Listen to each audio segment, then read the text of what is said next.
Hello everyone, this is English Tutor Hub official channel and welcome back to our English lesson where learning English feels like art. And today we shall be looking at either and neither. What is the difference? Let's get started.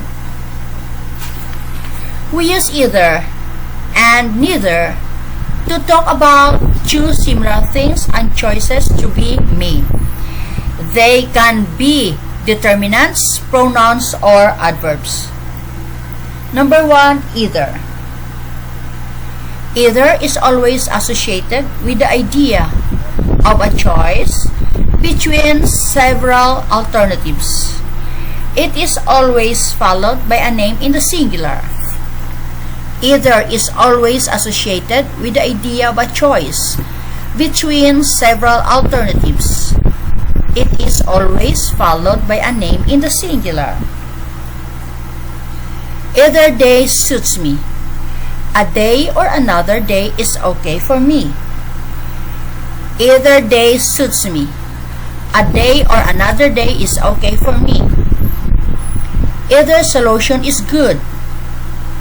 Both solutions are good. Either solution is good. Both solutions are good. When it is subject, whether it is determinant or a pronoun, the verb is in the singular. When it is subject, whether it is a determinant or a pronoun, the verb is in the singular. Which pub shall we go? We can go to either pub. Which pub shall we go? We can go to either pub. We have two choices. Either is fine, or you could say either of them is fine. We have two choices. Either is fine or either of them is fine. Either is often followed by of, and it can also be used with a plural name or pronoun in this case. You can have either of the books. You can have either of the books. Either of the hotels will be fine. Either of the hotels will be fine. Not either is the negative equivalent of to. It is often placed at the end of the sentence. Not that either is the negative equivalent of to. It is often placed at the end of the sentence. I don't like wasting my time. I don't like it either. I don't like wasting my time. I don't like it either. She hasn't had anything to eat and I haven't either. She hasn't had anything to eat and I haven't either. Either is often used with or. Either is often used with or.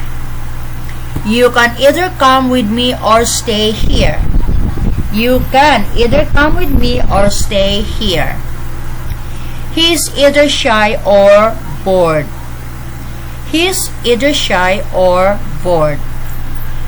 If this conjunction is used with the subject, the following verb is in the singular. If this conjunction is used with the subject, the following verb is in the singular.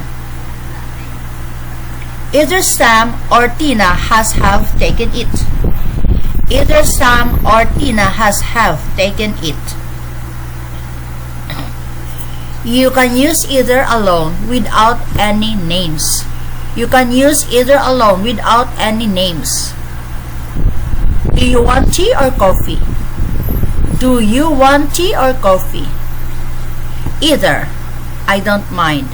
Either. I don't mind. To say in any case, in either case, we use the formula either way. To say in any case, in either case, we use the formula either way. You can stay or you can go. Either way, I'm going home. You can stay or you can go. Either way, I'm going home. On either side means on both sides. On both sides.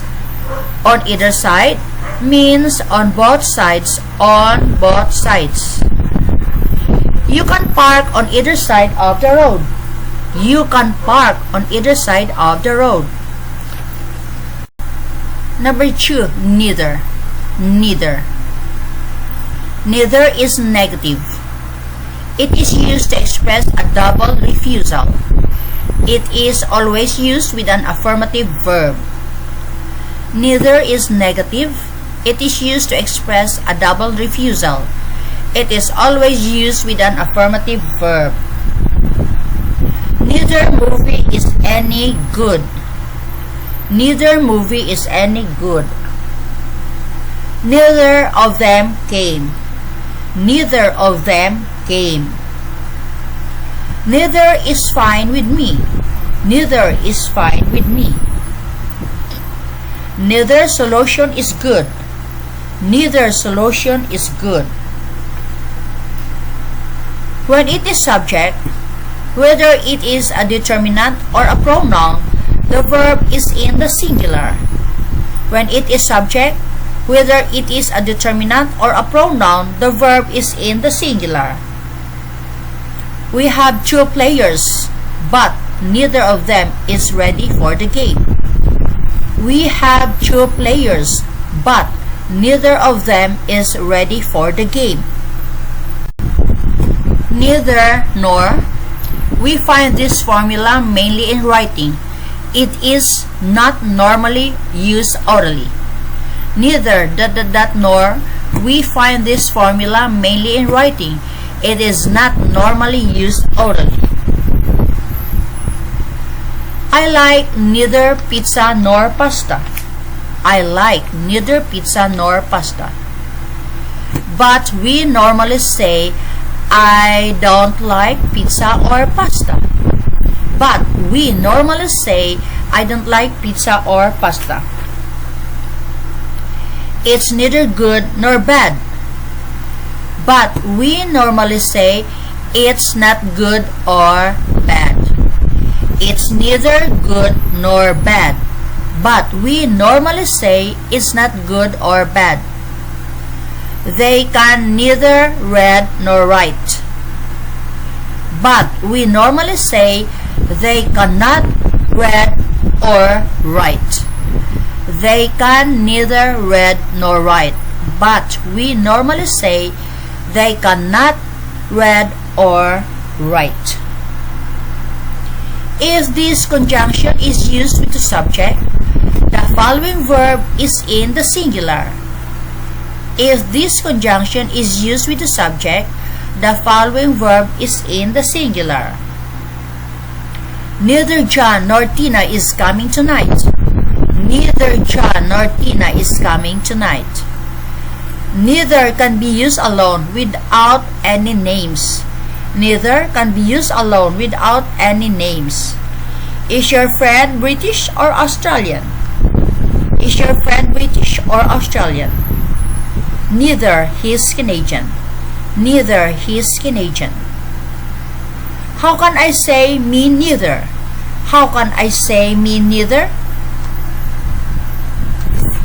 It is necessary to take the affirmative form of the auxiliary of the starting sentence. It is necessary to take the affirmative form of the auxiliary of the sentence. She can't swim, neither can't I. She can swim, neither can I. The following formulas can be used. The following formulas can be used. Neither do I, this is formal, / me neither, very familiar, / I don't either, very familiar.